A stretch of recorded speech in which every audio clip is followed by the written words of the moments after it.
Soyez tous salués, bonsoir et surtout bon début de week-end.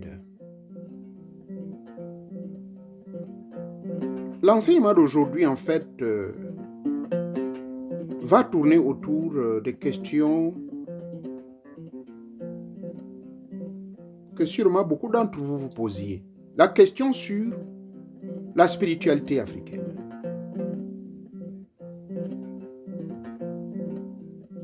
Bien sûr, il y aura une personne qui viendra poser ces questions au nom d'autres jeunes. C'est surtout la jeunesse africaine que j'interpelle. La question, donc, autour de quelle, parmi tant d'autres, la première question, c'est celle de savoir, en fait, quel était le mode de vie de nos ancêtres par rapport à la spiritualité et en tenant compte également du matérialisme. Donc, comment nos ancêtres arrivaient à vivre avec cette dualité, dirais-je, matérielle-spirituelle. Et la jeunesse d'aujourd'hui, elle s'empresse. Elle a tendance à négliger nos rites et traditions. Il y a un réveil. Et derrière ce réveil, y a-t-il le même engouement qu'avec nos ancêtres? Et quels sont les éléments qui y contribuent à l'époque de nos ancêtres? Est-ce qu'il y avait des distractions, autant de distractions que nous avons aujourd'hui? C'est autant de questions que nous allons examiner ensemble.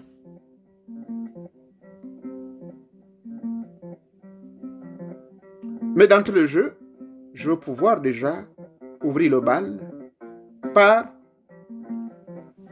cet enseignement spirituel qui tourne autour de cette grande question-là. Détendez-vous, le temps d'inviter le maximum de personnes. Merci bien.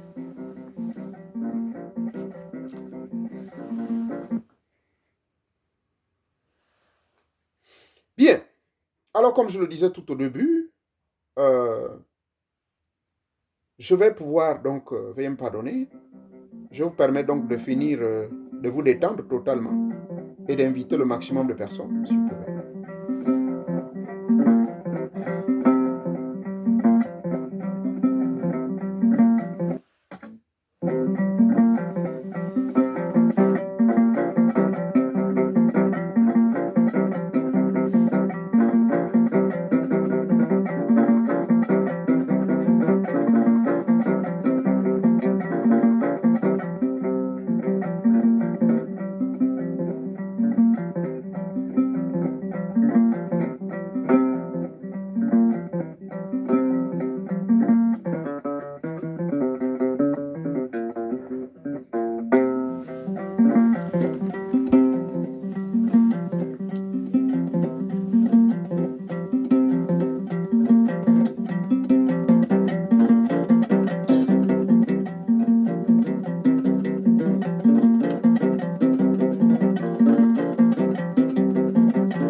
Merci. Merci une fois de plus. Merci. Merci. Merci beaucoup. Et ici, tous mes remerciements, surtout pour les nouveaux. Et n'oubliez pas le but de cette chaîne. Cette chaîne, l'élu de Tétan Zambé, le Tout-Puissant, c'est tout simplement encourager tout Africain, tout Noir, et même nos frères qui sont blancs, de se tourner vers leur spiritualité, vers leur ancestralité. L'objectif donc de cette chaîne, c'était d'abord de préserver l'Iboga. Lisez l'introduction. Quand vous y abonnez, regardez bien les propos, le but visé par cette chaîne-ci.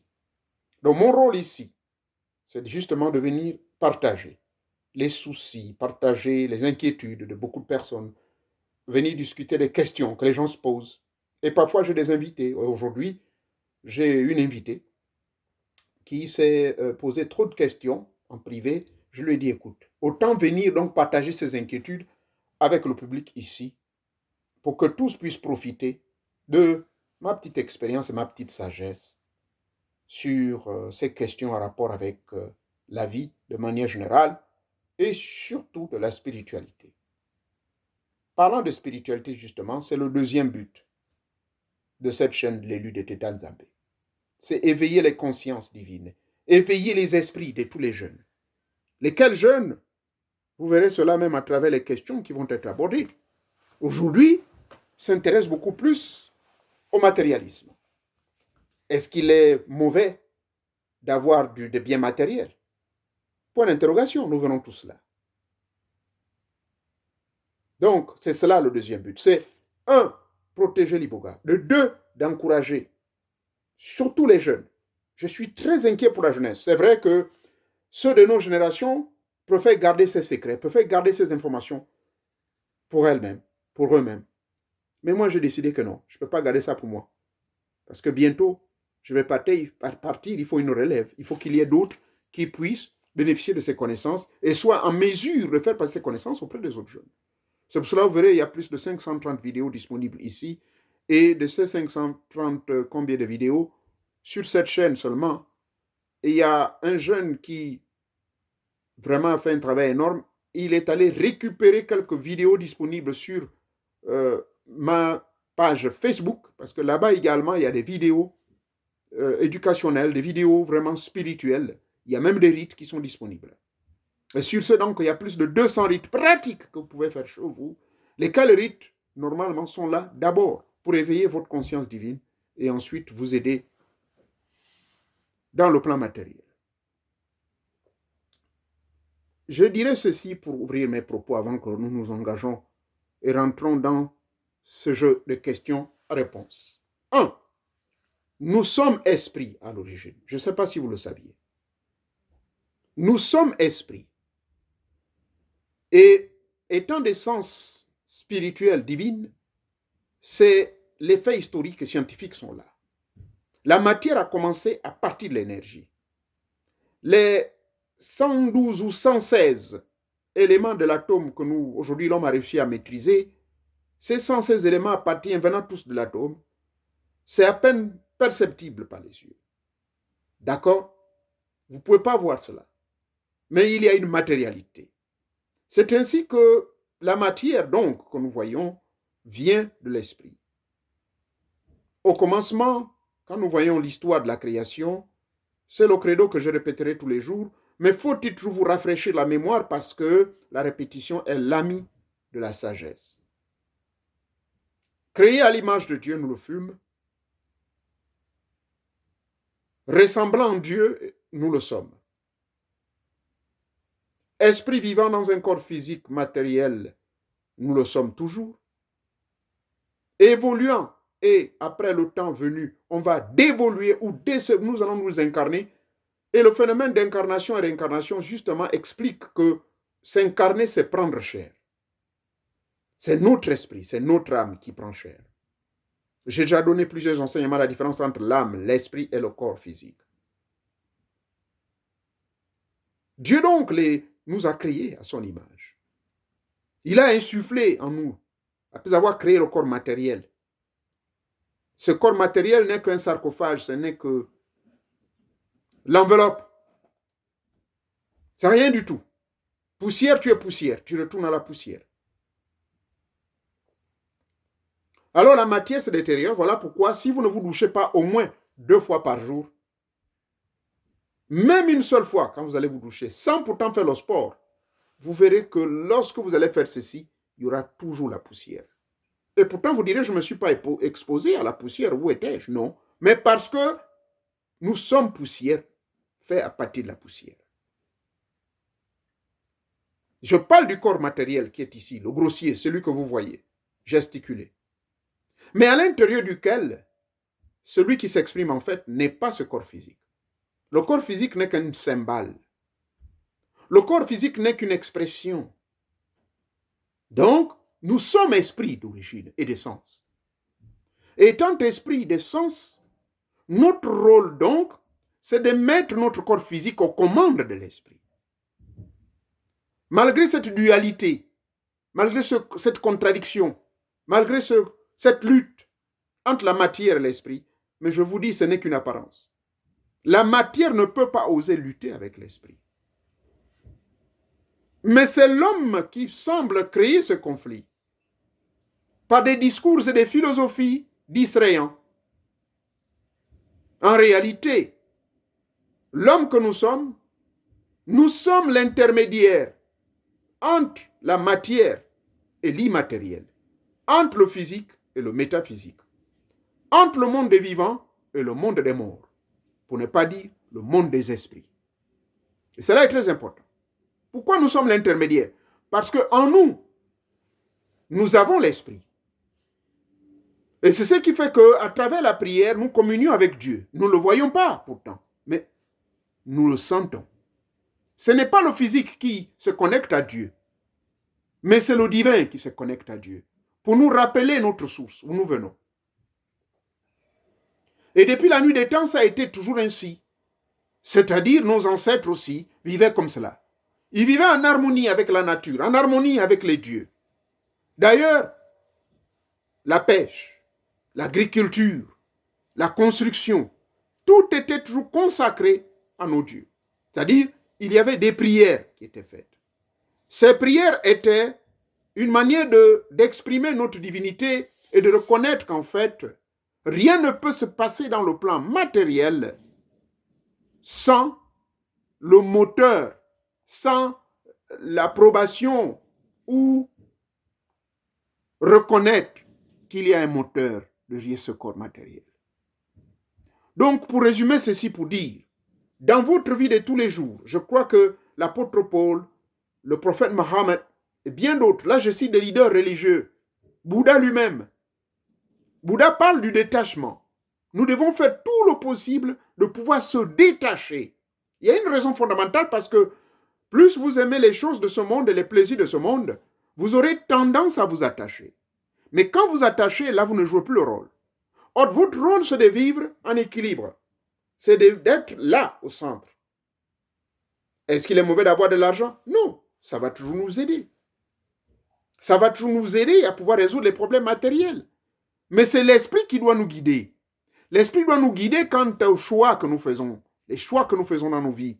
L'esprit doit contrôler toutes nos actions. Et c'est ainsi que Paul, par exemple, dit, nous devons plutôt vivre par l'esprit et non par la chair. Il y a une raison, parce que la chair, cette chair, nous crée les attachements avec le monde matériel. Mais puisque nous sommes attachés au monde matériel, il est obligatoire pour nous de vivre dans ce combat.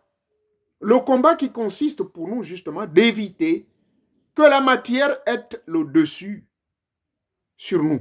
Parce que si la matière est le dessus, donc l'argent, les biens matériels, voitures, vous citez tout ce qu'il y a comme plaisir de ce monde, si cela prend le dessus, nous nous retrouvons déséquilibrés. Alors la question fondamentale donc, c'est de savoir comment faisaient nos ancêtres.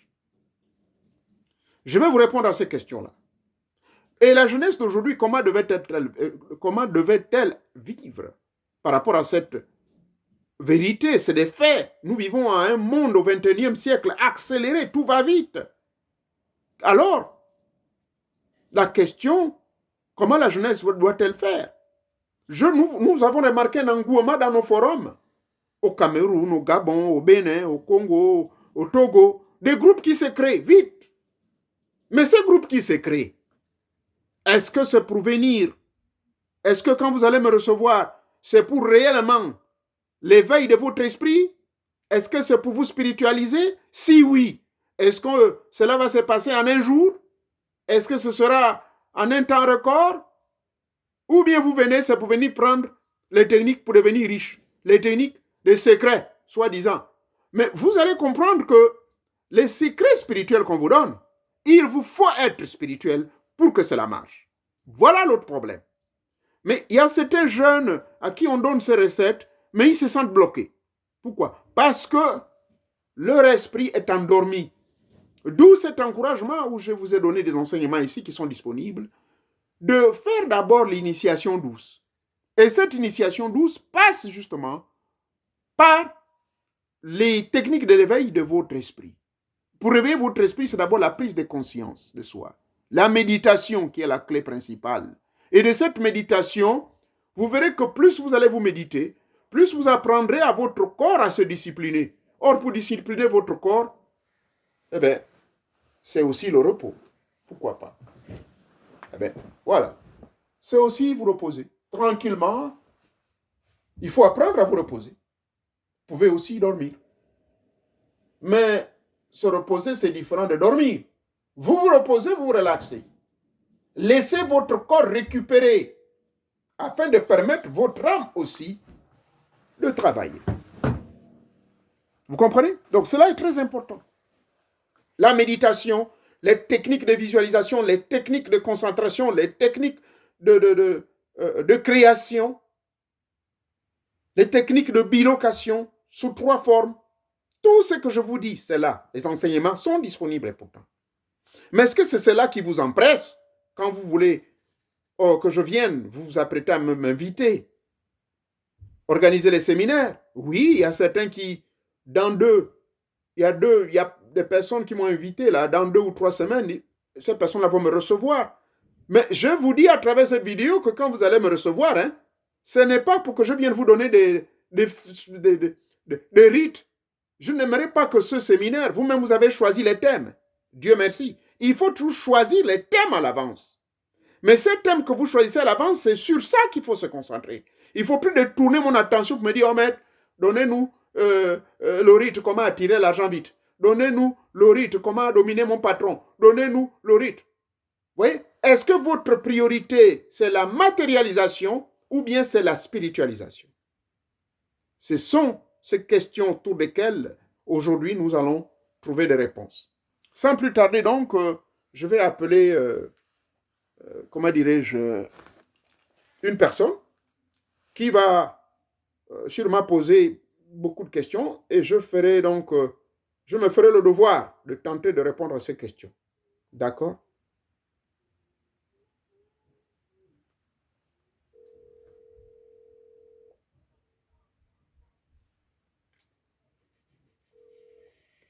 Allô? Ah, oui? Tu me reçois? Allô? Allô? Oui? Tu es là? Est-ce que tu me reçois là? Allô? Oui, allô? Tu me reçois? Papa, je ne sais pas si vous m'entendez, mais juste vous dire que vous avez coupé le micro. Oh là là, désolé, désolé. Allô? Allô? Oui. Ok, ça Allô? va. Oui, là vous me recevez, ça va? Très bien. Ah, pardonnez-moi. Ah, justement, le monde du 21e siècle, mais nous là, c'est compliqué, vous voyez? Je ne savais même pas que je vais fermer le micro et je fais que crier allô, allô, allô. Aïe, aïe, aïe. C'est pas grave. C'est pas trop grave, merci beaucoup. J'apprécie ta disponibilité et ta disposition et surtout, ta quête, la quête sur la spiritualité. Souviens-toi, nous avons eu cet entretien en privé et j'ai dit, tu poses des questions très profondes et ce n'est pas pour rien, ce n'est pas le hasard que tu fasses partie de nos administrateurs et tu vas pouvoir donc porter des questions ici qui vont intéresser également les autres jeunes. Et j'imagine que tu as certainement des questions à poser. Alors je suis là, je vais faire mon mieux de pouvoir répondre à ces questions-là pour que cela puisse profiter aux autres jeunes ou aux personnes adultes pour voir un peu par rapport à leur position spirituelle sur la quête spirituelle. Je t'écoute. D'accord. Ma première question déjà, au vu de ce que j'ai pu observer de nos jours, ma première question déjà est la suivante. Quelle serait pour vous, maître, qui avez cette possibilité, je dirais, et même les d'autres personnes qui ont la possibilité d'effectuer les voyages astro, et des initiés qui ont aussi la possibilité de consulter les annales akashiques. Quelle est la différence? Moi, je suis curieuse de savoir quelle est la différence entre le mode de vie de nos aïeux et ce que nous observons aujourd'hui. D'accord. Comment est-ce qu'auparavant, nos anciens, je dirais nos aïeux, moi je trouve que le terme aïeux est mieux placé, comment est-ce que nos aïeux auparavant vivaient et qui soit différent du nôtre aujourd'hui? D'accord. Merci. Merci beaucoup. Première observation, c'est une très bonne observation, hein, parce que la spiritualité, certes, elle est évolutive, mais elle est constante. Elle n'est pas figée, mais elle est constante. C'est-à-dire que nos rites et traditions, depuis nos aïeux là-bas, jusqu'à ce jour, puisque ce que je vous transmets, c'est ce que j'ai reçu de mon grand-père, et mon grand-père a reçu de son père a reçu de son père, et ainsi de suite. D'accord? Mais quelle est la différence? Mais la différence, elle est toute simple. À l'époque de nos aïeux, on peut partir du premier homme jusqu'au XIIIe siècle, XIVe, voire XVe siècle. Nos aïeux vivaient en harmonie avec la nature, vivaient en harmonie avec son prochain, vivaient en harmonie, en un mot, la même vie que nous voyons aujourd'hui. Du point de vue matériel, ils avaient ce qu'ils pouvaient.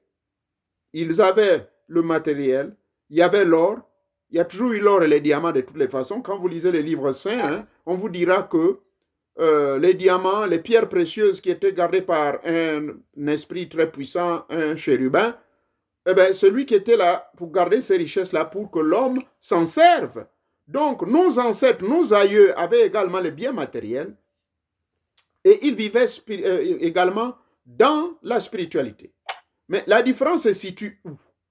J'ai bien dit que du début, donc du premier homme jusqu'au 15e, voire début, oui, jusqu'au début du 15e siècle, eh bien, pourquoi je le dis, c'est parce que c'est à partir des années 1460 jusqu'en 1484, c'est là où certains de nos aïeux ont commencé à subir les attaques, ont commencé à voir ce qu'on appelle des programmations imposées. Les Portugais sont venus, ils ont brûlé nos temples, ils ont brûlé en un mot ce qu'on peut appeler aujourd'hui les temples de prière, ils ont brûlé nos lieux saints, ils ont même brûlé vifs nos aïeux qui étaient des prêtres, qui étaient en train d'officier pour s'assurer qu'ils étaient les piliers du bien et du mal, pour s'assurer qu'ils étaient les intermédiaires entre les dieux et nous. Ceux-là même, au début du 15e siècle, ont été tués. Donc la différence se situe où?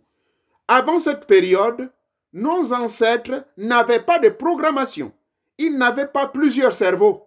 Ce que j'entends par plusieurs cerveaux veut dire que le cerveau de nos aïeux, les cerveaux de nos ancêtres, n'avaient qu'une seule religion, n'avaient qu'une seule divinité, hein, disons une seule, je peux dire, leur esprit était centré sur le Créateur par pouvoir délégatoire à travers leurs rites et traditions.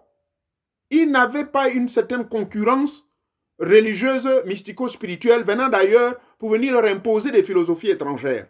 Ça, c'est très important et fondamental de noter cela. Ce qui fait que l'aïeux ou l'ancêtre à l'époque, lorsqu'il était assis, il ne pensait pas donner des citations de la Bible comme nous de notre temps, ne pensait pas vous parler de je ne sais qui. Il ne parlerait que de son ancêtre. Il ne vous citerait que le nom de son ancêtre qui a commencé depuis le début de l'histoire humaine. Et il vivait en harmonie. Oui, il faut l'admettre qu'aujourd'hui, les gens pensent que la technologie a amené une innovation ou bien un changement. Non, les gens vont être surpris. La vie est une répétition permanente. La vie se répète. Et tout, on a tendance de vivre ce que tu as déjà entendu les Américains dire ça, le déjà-vu. C'est une forme de déjà-vu que nous vivons. Je m'explique. Souvenons-nous que à l'époque de l'Atlantide, là je parle de l'époque dont les biblistes appellent le déluge universel, les gens ne sont pas rentrés dans les méandres de l'histoire pour découvrir que ce n'est pas simplement parce qu'il y a eu des géants, des enfants qui étaient nés, des créatures hybrides, donc des créatures hybrides qui ont vu le jour à partir des relations entre les esprits, donc ce qu'on appelait les anges, les génies d'en haut, et les humains, ils ont créé des créatures hybrides. Lesquelles créatures hybrides ont créé et ils ont fait avancer une haute technologie, et laquelle haute technologie leur permettait d'aller jusqu'à la Lune. Mais ça, les gens n'en mentionnent point. Vous pouvez voir cela dans le livre, ou bien dans les documents qui parlent du monde lumérien. Mais quand on parle des Lumériens, quand on parle des Atlantéens, l'époque de l'Atlantide, ça c'est loin, loin, loin, loin même là. Mais nos ancêtres étaient toujours là. Mais je vais dire que la technologie exacte existait également. Les gens vivaient en harmonie et avec la science et avec la matière et avec la spiritualité. Mais sauf que il n'y avait pas de programmation. Moi, j'aime utiliser ce terme-là, vous me pardonnerez. La programmation, c'est-à-dire que c'est des religions étrangères, c'est des philosophies étrangères qu'on vient vous imposer et que vous acceptiez que voilà, il y aurait quelqu'un qui va venir vous sauver. Alors que l'homme africain était dans son coin, voilà un juif qui quitte chez lui. Je crois que j'ai partagé cette petite vidéo là, TikTok. Elle paraissait marrante. Voilà. Où le gars dit, mais moi je suis là tranquille chez moi. Il me dit non, il y a mon frère qui est mort pour vous. Le gars dit, mais comment? Toi tu viens chez moi, je suis pour moi noir en Afrique. Si tu as traversé les océans et tu viens me dire que ton frère blanc, il est mort. Et il n'est pas mort pour vous là-bas. Moi je n'ai pas de problème chez moi en Afrique. Et toi tu viens dire qu'il est mort aussi pour moi. Donc, mais quand on voit cette scène-là et quand on se base sur l'histoire, en réalité, c'est cela, les programmations. Les programmations, c'est que d'autres ont quitté leur pays là-bas en utilisant des méthodes parce qu'ils avaient déjà une vision de ce qu'était l'Afrique pour pouvoir venir piller nos ressources, piller nos richesses, mais pour pouvoir, ayant remarqué et constaté que l'homme noir était tellement fort, il fallait donc trouver un moyen de dissuasion. Et ce fut ainsi la religion. Et c'est cela que moi j'appelle les programmations. Les programmations donc sont des religions imposées et importées. Et c'est cela la différence. À l'époque de nos aïeux, ils n'avaient pas cela. Donc le cerveau du jeune qui vivait à l'époque de nos aïeux n'était pas embrouillé. Il ne pouvait pas se dire, ah, ok, je fais comment, je fais ceci. Non, non, non, non, non. Il était en harmonie. Quand il se réveillait le matin, il récitait ce que les gens modernes appellent les lois des maths, ou encore les 10 commandements de Dieu, selon le trafic qui a été fait dans la Bible. En un mot, ils avaient des principes immuables qu'ils observaient. Quand ils se réveillaient le matin, ils savaient dire bonjour, ils savaient faire ceci, ils savaient les rites qui leur permettaient, ou la pratique qui leur permettait de vivre en harmonie avec la nature. Mais aujourd'hui, tout a été mécanisé. Les religions sont venues, ce qui fait que la jeunesse d'aujourd'hui, c'est compliqué. La jeunesse se retrouve avec plusieurs cerveaux. C'est ce que moi j'appelle plusieurs cerveaux, c'est-à-dire que trop de programmes qui les embrouillent, au point où ils se disent, mais nos ancêtres à l'époque, est-ce que c'était comme ci ou c'était comme cela? Est-ce que vous voyez, tu vois un peu là? Très bien. Voilà, c'est un peu là où moi je mets ma différence. J'insiste beaucoup, c'est que nos ancêtres avaient des cerveaux vierges, si vous me permettez l'expression. C'est-à-dire que leur cerveau était uniquement influencé par nos rites et traditions tels que légués par nos premiers parents, juste depuis le premier homme jusqu'à leur époque. D'accord. Cette réponse me donne de poser une autre question. Oui.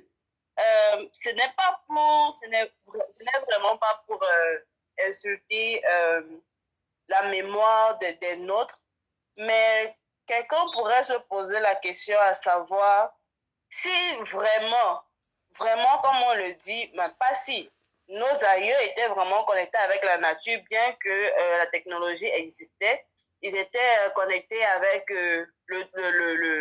ils faisaient quoi? Ils étaient un, ils formaient un avec le tout. Mais dans cette avancée spirituelle dans laquelle ils étaient, est-ce qu'ils n'étaient pas perceptibles? Est-ce qu'ils ne comprenaient pas que c'était une programmation, ou est-ce qu'ils se faisaient tellement confiance entre hommes pour ne pas percevoir cela de loin?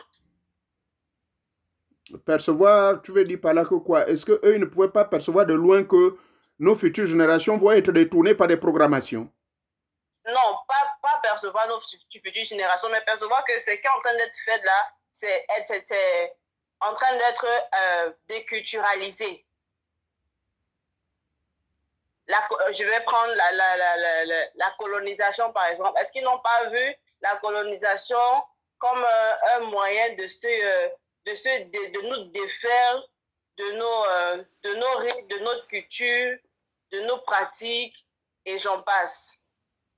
Ben oui, maman, ma fille, même quand tu vas lire l'histoire, ben, c'était pas de la volonté de nos aïeux, du moins se revenant un peu à partir du 15e. Bon, la brutalité a été beaucoup plus effective au début du 17e, 18e siècle, n'est-ce pas? C'est là où il y a eu vraiment la grande brutalité, qui a été justifiée bien sûr par les biblistes, hein, M. Martin Luther, l'allemand là, c'est lui qui avait justifié qu'il faut aller massacrer les Noirs parce que la malédiction qui avait, comment il s'appelle, que Noé avait laissé sur l'arrière-petit-fils et que cet arrière-petit-fils-là, Cam, serait l'ancêtre des Noirs, donc les Noirs doivent être maudits. Voilà, c'est un chrétien. C'est quelqu'un qui a utilisé la Bible pour justifier cela. Mais que cela ne tienne. Oui, voilà. Même le roi Congo, je l'avais dit. Voilà. Vous n'allez pas vous apprendre qui est Dieu. Voilà. Ils savent déjà qui est Dieu. Voilà. Mais cela étant, personne, je vais dire, leur objectif, leur pensée était que de génération en génération, ça doit continuer. Aujourd'hui, malgré les cachotteries, malgré, comment dirais-je, le fait que ces mêmes Occidentaux-là, le fait qu'ils aient caché beaucoup de documents au septième étage du sous-sol du Vatican, parce que c'est là où il y a toutes ces histoires-là. Et ici, dans des grandes universités américaines, tout cela est sorti. Et avec la découverte des fouilles de la mer Rouge vers les années 1948, eh bien, beaucoup de choses ont révolutionné la connaissance. Mais est-ce qu'ils s'attendaient qu'à notre 21e siècle, il y aurait des choses pareilles? Donc, pour revenir sur la question que tu poses, là, très fondamentale, nos ancêtres, en fait, pour être honnête, moi, je ne crois pas qu'ils pouvaient avoir cette vision-là, qu'il y aurait un détournement plus tard finalement, et que les enfants ne seraient plus intéressés à nos histoires. Parce qu'eux-mêmes, ils étaient, quand les Occidentaux sont venus, on relit l'histoire, c'était contre leur gré. On a mis la pression sur eux, des conditions compliquées. Soit ils sont venus, ils ont même utilisé l'arme quand ils ont constaté que la résistance était très forte. Là, je me réfère dans la zone de l'actuelle Sierra Leone, du Ghana, du Sénégal, du Nigeria. Hein, et les forces, la résistance a été tellement telle qu'il y a eu le sang qui a beaucoup coulé. Les zones où le sang a moins coulé, c'est surtout sur la zone de chez nous, là, la zone du bassin du Congo, donc Cameroun, Gabon, Congo. Là, ce qu'ils ont pu faire, c'est beaucoup utiliser la violence de brûler, parce que c'est là où il y avait vraiment la source de la haute spiritualité au niveau de Mbanza Congo. Mais tout était fait sur la force, c'est ça le problème. On a imposé, les gens utilisaient même les armes derrière les fesses de nos ancêtres, au point où ils ont cédé, pour certains, et on leur a fait un lavage de cerveau, on leur a menti que non, les gens qu'on va prendre là, ils vont revenir. Alors que c'était pour aller les mettre d'abord, faire l'assimilation. Donc, on leur apprenait maintenant une nouvelle culture, il fallait leur faire des lavages de cerveau, oublier tout, et leur imposer maintenant le nouveau Dieu là, qu'on appelle Jésus. Et c'est cela le petit problème. Mais en réalité, pour répondre à cette question, je ne crois pas, sauf erreur, que nos ancêtres voyaient ces choses-là. Parce que s'ils auraient vu cela, je crois que Dieu merci, on n'en serait pas aujourd'hui où est-ce que nous en sommes. Mais les pauvres, en fait, ils ont été, comme on dit, l'homme qui a toujours aimé le plus l'autre sur terre, c'est l'homme noir. Je le répète, hein, que le volume soit fort. L'homme qui a été toujours bon pour aimer l'autre, c'est l'homme noir. Voyez-vous? Mais le frère... Voilà. Et à cause de cela, on a même utilisé un autre mot qui semblerait être son synonyme, qu'on appelle la naïveté. Le fait d'être, voilà, le fait d'être trop gentil et trop bon, on a dit l'homme noir est naïf. Et c'est cela qui a poussé le frère occidental, les frères de l'Ouest, quand ils sont arrivés. Maintenant, aujourd'hui, vous voyez, c'est le contraire. Quand vous voyez un frère occidental qui met pied en Afrique, il vient avec quoi? Le grand sourire, le semblant d'amour. Et il va vous prêcher la charité. Parce que le mot charité, à l'origine, c'est amour. L'amour du bien, l'amour d'aider son prochain. Mais en réalité, est-ce que ce fut le cas au début du 16e, 17e siècle. Non. Donc, pour me résumer sur cette question, je dis, nos ancêtres, par contre, ont été pris ils ont été pris par surprise. Bon, les plus avertis qui étaient très avancés spirituellement ont résisté, n'ont pas été emportés, mais c'était une lutte farouche. Et il faut relire l'histoire que nos frères blancs ne veulent pas qu'on publie. Je vous dis, j'ai lu les livres écrits par Eliki Ambokolo, qui est un docteur, grand professeur, qui vit encore de la RDC, mais ce n'est pas possible. Je vous dis qu'il y en a beaucoup. Et je vous prie de suivre également le professeur Philippe Obenga, je crois, lui aussi, et ou encore Gomez, du Bénin ou du Togo. Il y en a beaucoup comme ça. Aujourd'hui, ces gens-là nous aident, Dieu merci, à nous faire sortir toutes ces vérités-là. Donc, sur cette question, je dirais, l'homme noir, nos aïeux, en réalité, ont été pris par surprise. Ils ont été victimes de violences. Et c'est ce qui fait qu'avec le fil de temps, eh ben, les frères occidentaux, l'autre frère blanc, s'est imposé par la force. Et par cette force, il a profité d'installer son assimilation. Et cette assimilation, elle a été très notoire en Afrique et un peu partout sur les îles et partout ici aux États-Unis. Vous discutez avec un frère noir américain ou une sœur noire américaine, rien. Il refuse de te dire qu'il est africain. Sauf peut-être, sauf seulement 5% parmi les 100 et quelques millions de noirs américains qui sont ici. Il y a seulement 5% qui commencent à se réveiller. Vous imaginez? Donc, on a un grand travail. Haïtiens. Ouais. Ouais. D'accord. L'autre question que j'aurais à poser, cette fois-ci, nous ramène à nous, de nos jours, au XXIe siècle.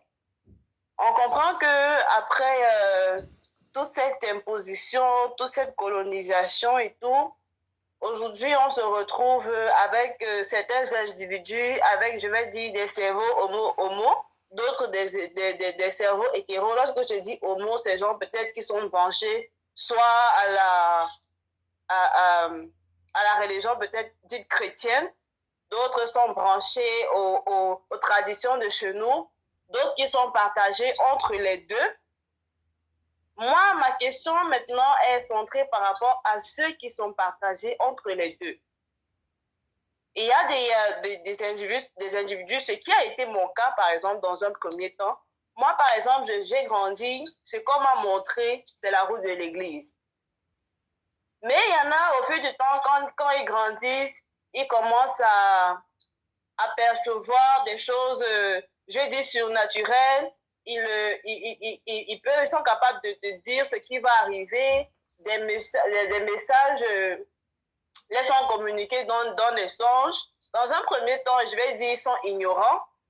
Ils sont ignorants, mais certains parmi eux se refusent d'accepter cela. Pourquoi? Pourquoi est-ce qu'ils se refusent d'accepter que, dans le fond, initialement, voilà ce qui a été. Ce qui a été était notre tradition. On est tous conscients qu'il y a eu colonisation à un moment donné de la vie dans certains coins du monde par certains individus. Aujourd'hui, tu te retrouves face à une situation où on te montre, tu rêves peut-être d'un grand-père que tu n'as jamais vu, tu rêves qu'on est en train de faire, par exemple, une cérémonie d'initiation, par exemple. Je vais appeler ça le rêve, pour ceux qui ne connaissent pas. Mais aujourd'hui, les jeunes, ou de nos jours, des gens se refusent d'accepter cela. Et lorsqu'ils se retrouvent devant, je vais dire quoi, pris au piège par un feu, ils finissent par comprendre que bon, il faut aller au village, par exemple. Et puis, ils commencent à prendre goût, ils s'en vont voir des gangas et j'en passe. Mais certains, au lieu de chercher à se développer, ils voient plutôt la facilité qu'à chaque problème, je vais voir un ganga. Mais pourquoi cette facilité-là? Pourquoi on est toujours poussé à « oh, c'est l'autre qui va faire pour moi, je vais rester les bras croisés ». Pourquoi de nos jours, les jeunes ne cherchent pas à se développer? Ça peut ne même pas être spirituellement. Pourquoi de nos jours, les gens ne cherchent pas à se développer? Je pense qu'on voit aussi qu'il y a des gens qui s'en vont, par exemple, s'initier au bouti, mais qui ne sont pas assez préparés. Pourquoi de nos jours, là, je vais dire la jeunesse est poussée vers cette facilité d'aller, de toujours vouloir quelque chose de façon pressée, de façon facile. Est-ce que la manière dont on perçoit la facilité, est-ce qu'avant même, nos parents ou nos aïeux étaient si pressés que cela? D'accord. Ok, sur cette question, je vois trois volets. Le premier volet, c'est que ça renvoie à tout le monde à la vidéo que j'avais sortie. Êtes-vous un sorcier qui s'ignore? Donc, vous partez à l'église, vous refusez la tradition, vous dites c'est diabolique, mais quelque part, à cause de l'ADN, comme je l'ai dit dans un enseignement précédent, ben, ce phénomène cognitif se manifeste. Vous allez rêver au grand-père. Vous aurez comme l'impression que vous lisez les pensées des gens. Et on a vu les cas, ils vont dans les églises dites éveillées là-bas, et quand ils vont dans ces églises dites éveillées, quand je dis dites éveillées, parce que les gens ne savent pas ce que ça veut dire. Église éveillée, logiquement, ça devait dire on va éveiller ton esprit. Mais malheureusement, quand ils vont là-dedans, ce n'est pas le cas. On va éveiller quoi réellement? Éveiller et réveiller, peut-être, il y a une différence. Mais, donc ça c'est le premier aspect. Ils ont des dons en eux. Ces dons-là, parfois, se manifestent. Ils vont à l'église. Mais à un moment donné, ils disent non. Le pasteur va dire non, non, non, non, non, ça c'est diabolique, ça. Et pourtant, les pouvoirs sont là. Mais à cause de quoi? Mais à cause de l'ancêtre. Ça, c'est le premier aspect. Le deuxième aspect, je ne l'ai peut-être pas dit, mais au début de mes propos, je disais que nos ancêtres, ils étaient au centre. Ils étaient au centre, c'est-à-dire que c'était les piliers entre le bien et le mal. C'était les piliers des forces des ténèbres et les forces de lumière. Ce sont eux qui étaient là, les grands gardiens du seuil des grands pouvoirs. Et que par conséquent, dans l'ancien temps, nos ancêtres également avaient des boulots, nos ancêtres également travaillaient, nos ancêtres également avaient des activités. Et comme je l'ai dit, la technologie existait également. Sauf que l'histoire telle qu'elle est rapportée par nos frères blancs va vous montrer plutôt l'homme de la cave dont parle Platon. Mais cet homme de la cave, ce n'est pas l'homme noir. L'illustration ou cette allégorie de l'homme de la cave décrit de manière générale l'homme dans sa globalité. L'homme avec le grand H, que ce soit femme ou homme, quelle que soit la dimension religieuse, quelle que soit la dimension culturelle ou raciale. C'est l'état où on refuse de se connaître, on refuse de se poser des questions, mais on accepte ce que les gens disent. C'est cela l'homme de la cave. Il vit là-bas, il voit des étoiles, et puis pour lui, il dit non, ça sont des dieux et tout et tout. Et quand il sort, il découvre que ce n'est pas le cas. Alors, donc la jeunesse aujourd'hui, le grand problème qu'ils ont, c'est vrai que la technologie telle qu'elle a avancé de nos jours n'est peut-être pas de la même manière dont, quand elle avait atteint son apogée, par exemple à l'époque de l'Atlantide, ou encore à l'époque du monde lumérien, ou encore, je pourrais aller un peu plus loin, 1 200 000 ans, je vous amène à la planète Mars, à l'époque des hommes rouges qu'on retrouve dans la zone de l'Océanie. Il y avait également la technologie. Et d'ailleurs, le monsieur là, qui a créé le mouvement raélien en parle, que les dieux à l'époque, les Elohim, qu'est-ce qu'ils ont fait? Ils sont allés créer des robots là-bas, je crois en Mars. Et qu'est-ce qui s'est passé? Ces robots étaient devenus violents, violentaient les gens n'importe comment. Et du coup, on les a chassés et la planète est restée vide. Bon, ça, c'est des histoires que les gens ne croient pas facilement, mais ils doivent un peu faire de la jugeote, chercher scientifiquement. Bref, revenir sur la question que tu me poses. Pourquoi la jeunesse aujourd'hui, est-ce que c'est une excuse que maintenant, au lieu de se spiritualiser, mais ils se matérialisent le plus? Ça, c'est ma façon d'expliquer cela. C'est-à-dire, ils sont beaucoup plus attachés au côté matériel et que lorsqu'ils veulent atteindre un objectif rapide, eh bien, ils ont recours maintenant à nos ancêtres. Ils ont maintenant recours à nos rites. Alors qu'au départ, ils sont embrigadés dans les religions. Ils ont peut-être seulement ce réflexe de penser qu'ah tiens, il faut que j'aille voir ce mec-là, hein, pour pouvoir résoudre mon problème. Mais souvent, quand ils partent, ce n'est pas pour demander au marabout, comme je l'ai dit dans le dernier renseignement, hein, que l'homme africain, en réalité, qu'est-ce qui préoccupe, quelle est la priorité de la spiritualité africaine. Je me rappelle qu'il y a à peine quelques jours que j'ai sorti cette vidéo. La spiritualité africaine, malheureusement pour la plupart, c'est de se soucier beaucoup plus du côté matériel que le côté spirituel. Maintenant, quand ils sont coincés, c'est là où ils vont maintenant consulter tous les marabouts du monde, ils vont consulter. Vous avez fait mention des mecs qui vont s'initier au Bouiti. Eh bien, quand il part là-bas à s'initier au Bouiti, on l'a nommé directeur général d'une entreprise. Est-ce qu'il va là-bas pour s'initier au Bouiti afin de devenir un homme spirituel? Ou bien il va seulement pour activer son troisième œil?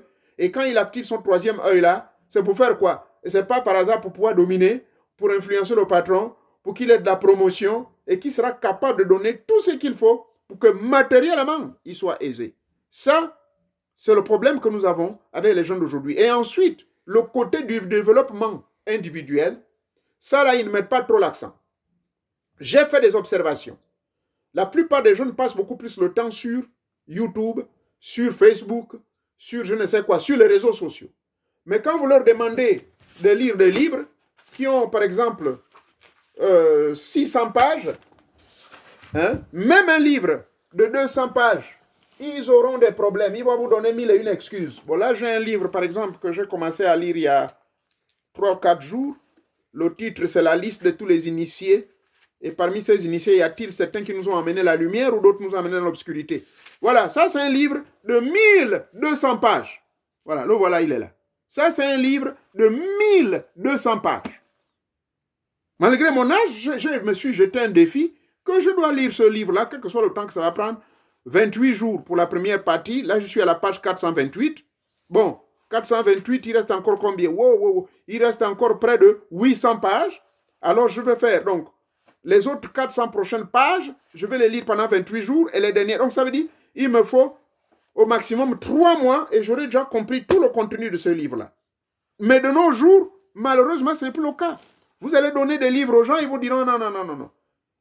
Même ici, au niveau des universités américaines, c'est le oui ou non, yes or no, yes or no. On vous demande même de devenir des devineurs. Vous devenez maintenant des gens qui devinent. Vous répondez par intuition. On ne vous demande plus d'aller lire les livres, étudier.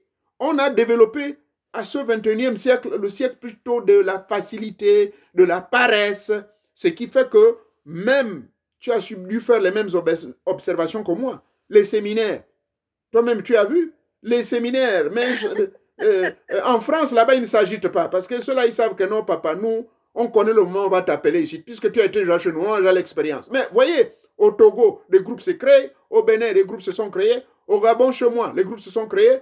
Bon, vous voyez, tous ces groupes qui se créent, comme je l'ai dit tout au début, je ne t'avais pas encore au téléphone, est-ce que tous ces mecs-là qui m'invitent, est-ce que réellement c'est pour se spiritualiser? Est-ce que réellement ils m'appellent, c'est pour que je les aide à pouvoir mettre en pratique, pour ne pas dire pour les aider vraiment à comprendre réellement ce que j'entends par l'initiation douce, pour que je leur fasse des initiations, par exemple, de méditation ou de visualisation, hein, pendant au moins 1 semaine ou 2 semaines, leur donner ces bribes de connaissances pratiques là, ou bien de bilocation, ou bien ils m'appellent là, c'est parce qu'ils ont vu, non, ce monsieur-là, il a donné plus de 200 rites, et qu'il a même dit, il a des milliers de rites. Peut-être que là, il va nous donner des rites pour pouvoir vite rentrer dans une banque, des rites pour pouvoir s'enrichir, des rites pour pouvoir troubler mon mari, pour troubler ma femme. Est-ce que c'est cela? Alors, plusieurs personnes se posent même ces questions. Quel est cet empressement-là que les gens ont sur les séminaires? C'est bien beau, pardonnez-moi, puisque tous ils vont suivre cette vidéo. Je ne dis pas par là qu'il n'y a pas du sérieux dans ce que vous voulez faire. Mais la question que vous tous là, qui êtes dans les groupes, que vous avez créés, les gens qui m'invitaient là, au Cameroun, au Togo, au Bénin, au Gabon, en réalité vous m'invitez, est-ce que c'est réellement pour vous spiritualiser? Parce que la question que tu poses, maman, elle est très importante. Aujourd'hui, les gens rentrent dans les milieux religieux, je remarque, c'est pour l'argent. On rentre dans les sectes, c'est l'argent. On rentre dans la franc-maçonnerie ou la Rose-Croix parce qu'on veut la fraternité, on veut avoir un grand poste, on va avoir l'argent. On vient voir M. Moréo Nouvier, votre homme serviteur. Quand je vois les gens rentrer dans les forums, mais je suis surpris que jusqu'à ce matin, il y a eu près au moins d'une trentaine de personnes qui me contactent directement en privé. Ils ne se présentent même pas. Oh, au fait, la consultation là, c'est combien? Oh, ceci. Moi, est-ce qu'il y a un rite pour ceci? Les gens ne comprennent même pas que les forums là que j'ai créés, ce n'était pas pour ça. Les forums au départ ont été créés pour que, lorsqu'il y a un enseignement qui passe ici, au lieu de venir poser les questions sur ma chaîne YouTube, eh bien, après avoir suivi la vidéo, si vous avez des questions, vous allez maintenant dans les forums. C'est là-bas maintenant, on va vous donner des détails sur certains, parce que là, on va vite avec le temps. Voyez-vous, on ne veut pas atteindre 1 heure. Et puis voilà, on va maintenant développer.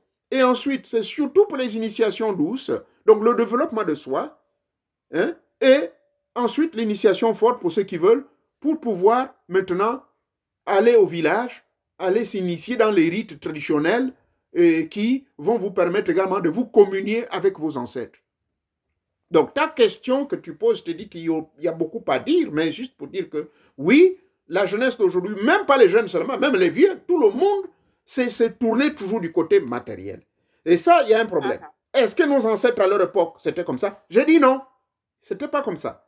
À l'époque, c'était justement, comme je l'ai dit tout au début de mes propos, pour ne pas me répéter, ils étaient là, gardiens de deux forces, la force matérielle et la force spirituelle. Il était question d'être ce pilier. Et c'est cela le rôle d'un véritable initié. Et c'est ce que j'essaie d'assumer. Parce que je suis sur cette terre, j'ai besoin du travail. Mais quand je travaille, cet argent me sert à quoi? Mais d'abord, pour pouvoir s'occuper de ceux-là que je peux aider et de faire en sorte que moi-même je sois aussi heureux, que je ne sois pas tout malheureux. Et je ne peux pas donner de l'argent à autrui tant que moi-même je n'en ai pas. Or, les gens font le contraire. Les religions dépouillent les gens. Hein? Donnez tout ce que vous avez. Mais c'est faux. La même Bible dit bien que donnez à une condition que si et seulement si vous avez plus que ce que vous avez, en ce moment, il faut donner aux autres. Sinon, ça ne sert à rien d'être sur Terre. Bon, je crois qu'on a fait le tour de toutes les questions. On a déjà atteint presque 1 heure.